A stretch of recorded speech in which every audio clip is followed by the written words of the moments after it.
Hello Internet, my name is David Dorn and this is the Pursuit Blog, and I just wanted to make a quick video. I'm trying to get back into the habit of making a video every week. I unfortunately got a stomach bug, so I am a little behind on things for the week, and yes, I am feeling a little bit better. But I want to answer a question that was left as a comment to my last video last week, and it is by Sordin345, and this person writes, can you talk about the New Jerusalem and the New Heaven and the New Earth? I could talk about it, but I don't know how accurate that's going to be. Revelation tells us that one day Jesus is going to come back and God is going to make all things new. There's going to be a new heaven and a new earth. What that looks like, I haven't a clue. But I do realize that God is going to restore, what He has created. That, we're in a constant state of entropy, that the world is, wearing out. The universe is expanding, but the world is getting older. And, I see this as God created heaven and earth. He created this place for us to exist, and that heaven is a place where we go when we die. Yes, okay. How that all works, I'm not quite sure. But that's not His end goal for us. He created earth for us to enjoy, and will create a new earth for us to enjoy in the future, because this one's winding down. How does that work? Again, your guess is as good as mine. But there's three different ways to look at the end times. And you're probably the most familiar with what is called premillennialism.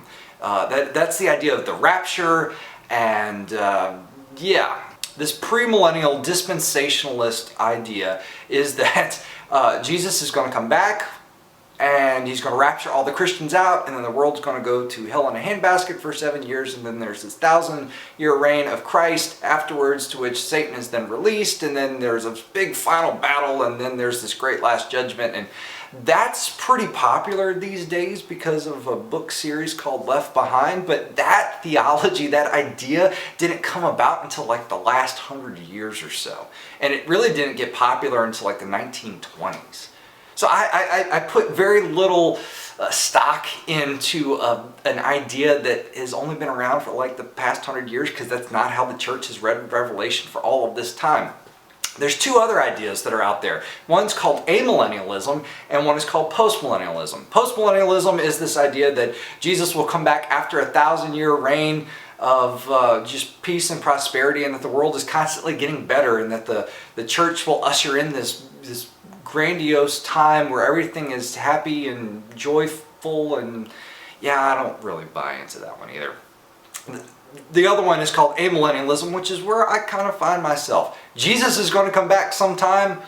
I don't know when. I don't know how that's going to look like. This whole literal 7 years with an Antichrist and the mark of the beast and those things, I think was written more toward the people at the time that they were being persecuted by the Roman government than it is an apocalyptic thing of the future that is continuing on into the future. I think a lot of the book of Revelation was answered at the time when it was written.